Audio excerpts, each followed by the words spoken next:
गरीब माँ और 5 बेटियों का गाजर घर। बाबूजी, रोटी बना दी है, खा लीजिएगा, मैं खेत पर जा रही हूँ। तभी खटिये पर से बूढ़ा रामा खांसते हुए बोला, अरे बहू, ये ले, मेरी शॉल लेती जा, बाहर बड़ी ठंड पड़ रही है। नहीं बाबूजी, इसकी जरूरत आपको ज्यादा है, क्योंकि घर में ओढ़ने को एक भी कंबल नहीं। माँ, आज हम तीनों भी आपके साथ चलेंगे खेत पर बच्चों, तुम्हारे पास स्वेटर भी नहीं, सर्दी लग जाएगी। माँ, जल्दी तो आपको गुलिया दीदी और तानी दीदी को भी लगेगी। अगर हम जब एक साथ मिलकर खेत पर काम करेंगे तो ज्यादा पैसे आएंगे और फिर हम कंबल खरीद लेंगे। मेरा राजा बेटा कितना समझदार हो गया है, माँ के दुख को समझने लगा है। सरिता अपने बच्चों के साथ खेत पर आती है, जो कि जंगल के पास पड़ता था। बच्चों, हमें आज के आज खेत जोतकर गाजर की फसल बोनी है। सरिता की चारों बिटिया और राजा भी कड़ी मेहनत से बंजर खेत को जोतते हैं और फिर सब मिलकर खेती करते हैं। दिन बीतते हैं। एक रोज जब सरिता घर आती है तो वो अपने पति को घर में जुआ खेलते देखती है। अरे बिरजू, भूख लगी है। ये ले, दारू 2 घूंट मार ले। अरे खाली दारू, इसके साथ कुछ चखना मिल जाता तो मजा आ जाता। अरे देख बिरजू, तेरी लुगाई आ गई। बिरजू को घर में जुआ खेलते देखकर सरिता बौखला कर बोली, अजी, तुमको शर्म नहीं आती? घर में जुआ खेलते और दारूबाजी करते। तो फिर बोली, अरे जानती नहीं, पति परमेश्वर होता है और पत्नी की जगह पति के पैरों में होती है। चल जल्दी से मेरे लिए अंडा ऑमलेट बना और गरम रोटी भी। तुम्हें अब मुफ्त का खिलाने को राशन नहीं मेरे पास। 6 बच्चे हो गए हैं, जानती भी हो इन सब का पेट कितनी मुश्किल से पाल रही हूँ मैं। तुम्हें तो जिम्मेदारी से मतलब ही नहीं। घर में बूढ़ा बीमार पिता है, तुम तो कमाने गए थे ना, फिर क्या हुआ? आते ही पैसे मांगने लगी। पति ने खाया पिया कि नहीं ये तेरा बाप पूछेगा। नशे में तो बिरजू सरिता से अकड़ते हुए अपनी चमड़े की चप्पल निकालकर उसे बहुत पीटता है। ये ले, और लड़ाएगी जबान। मैं कमाता नहीं तो क्या इस घर में मेरी इज्जत नहीं होगी? ये ले। बचाओ, ओह बचाओ, माँ को मत मारो पिताजी। तभी लड़खड़ाते हुए बिछौने से उठकर बूढ़ा रामा कहता है, अरे निकम्मे, छोड़ दे बहू को, निकल जा इस घर से तू, और फिर कभी शक्ल मत दिखाना। अरे ये मेरा घर है, मैंने बनाया है इसे। बिरजू चला जाता है। तभी रामा रोते हुए बोलता है, अरे जाने कैसे उड़ाऊं बेटे को जन्म दे दिया है मैंने। मेरे हाथों भारी गलती हो गई जो इसे तेरी शादी कराई। बहू माफ कर दे मुझे। पर उस 5 बेटियों की गरीब माँ का दुख इतना ही नहीं था कि एकदम से जोरदार तूफान उठा और झोपड़ी की छत हवा के झोंके से उखड़ कर गिर गई। हे भगवान, इतना भयंकर तूफान! तानी, गुड़िया, अंजू, तुम तीनों सोनी, राजा और मुनिया को लेके बाहर निकलो, मैं दादाजी को लेकर आती हूँ। उठिए बाबूजी।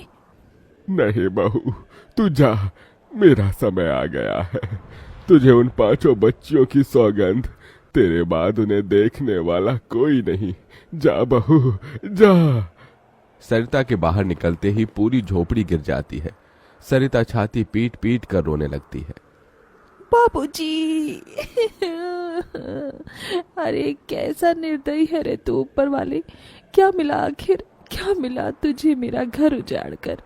तू खुद तो अपने घर में सो रहा है और मेरी 5 बेटियों को बेघर कर दिया। जवाब दे, तू बोलता क्यों नहीं? सरिता को टूट कर रोता देखकर उसकी 5 बेटी भी बिलख बिलख कर रोती है। चुप हो जाओ माँ, रो मत। माँ, मुझे जल्दी ठंड लगती है। हे भगवान, इतनी बर्फ गिर रही है, मुझे इस ठंड से अपने बच्चों को बचाना होगा। सरिता सबका दरवाजा खटखटाती है, मगर कोई भी मुसीबत में उसकी मदद नहीं करता। हार कर वो अपने जंगल वाले गाजर के खेत में आ जाती है और सब रात भर ठंड से कांपते ठिठुरते हुए बीतती है। माँ, बहुत भूख लगी है। हाँ माँ, मुझे भी भूख लगी है। तभी सरिता की सबसे बड़ी बेटी तानी खेत में देखती है जहां लाल लाल गाजर उगे थे। देखो माँ, हमारे खेत में तो गाजर तैयार हो गए हैं। फिर तानी अपने सभी भाई बहनों को गाजर तोड़ कर देती है। ये लो मेरी बहनों, गाजर खा लो। अपनी बेटियों को ठंड में ऐसे देख उस गरीब माँ का मन अपार दुख से भर जाता है। अपनी इस गरीब लाचार माँ को माफ कर देना बच्चों, तुम्हें ये ठंड भोगना पड़ रहा है। तभी एकदम से दिन का माहौल रात सा हो जाता है और तेजी से बर्फ गिरने लगती है। बाप रे बाप, एकदम से इतनी ठंड, ऐसे तो बिना घर के हम बच नहीं पाएंगे। तभी सरिता अपना आंचल उन पर उड़ाती है, मगर बच्चे थरथरा उठते हैं कि एकदम से गुड़िया कहती है, माँ, तानी दीदी, हम अपना घर बना सकते हैं। मगर कैसे बिटिया, हमारे पास पैसे भी तो नहीं।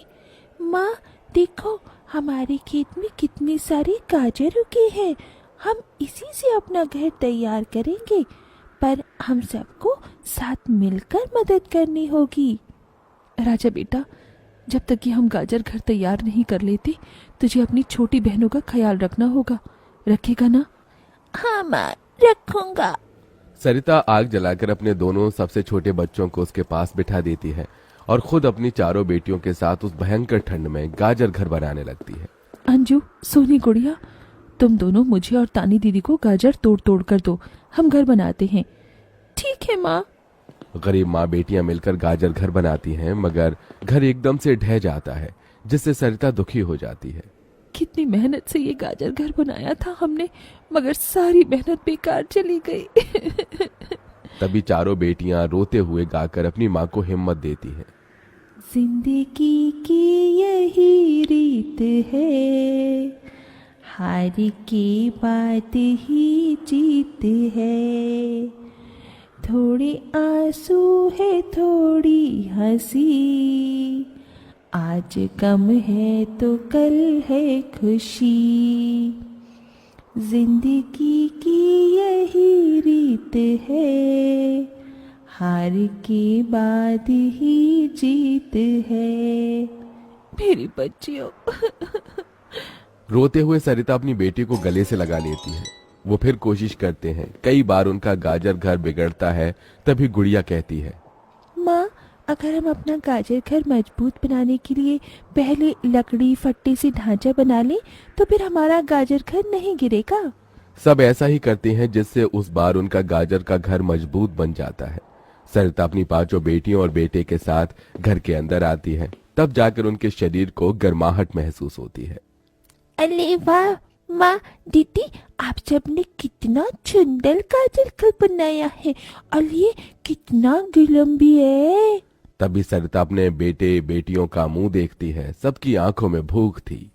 मैं जानती हूँ तुम सबको भूख लगी है ना, अपनी माँ को एक दिन दे दो, मैं कल काम ढूंढ लूंगी। ठीक है, आज हम ये गाजर खाकर सो लेंगे।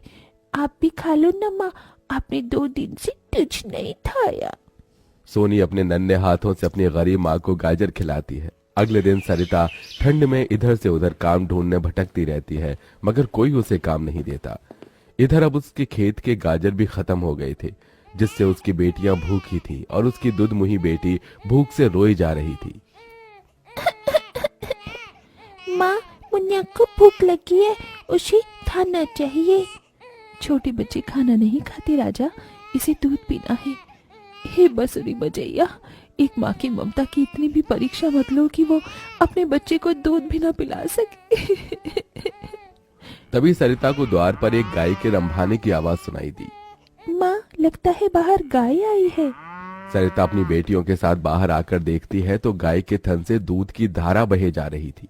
इस गाय के थन में कितना दूध गिर रहा है।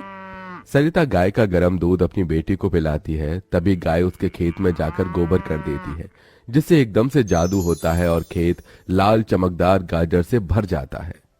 माँ, ये तो कोई जादुई गाय लगती है। देखो, हमारे खेत में कितने गाजर हो गए। हाँ गुड़िया, मैं जादुई गाय हूँ। मुझे वरदान प्राप्त है, जिस भी बंजर खेत में मैं गोबर करूंगी वो फसल से भर जाएगी। मैं इससे पहले भी तुम्हारे खेत में आई थी। इसका मतलब गौ माता, आपकी वजह से उस वक्त भी मुझ गरीब के बंजर खेत में गाजर उगी थी। आपका कोटि कोटि धन्यवाद गौ माता। माँ, तुम काम ढूंढ रही थी ना, अब मैं ढूंढना। तुम तो कितना अच्छा गाजर का हलवा बनाती हो, और गाय के दूध से खोया, घी, दूध सब बनता है। तुम हलवा बनाकर बेचो। सरिता उस गाय के दूध से घी खोया तैयार कर लेती है और गाजर का हलवा बनाकर बेचने लगती है, जो कि लोगों को खाने में स्वादिष्ट लगता है। उसकी अच्छी कमाई होती है, जिससे उसकी आर्थिक स्थिति ठीक हो जाती है और वो गाय उसके गाजर घर के बाहर बंधी खेत के गाजर और घर दोनों की पहरेदारी दिया करती।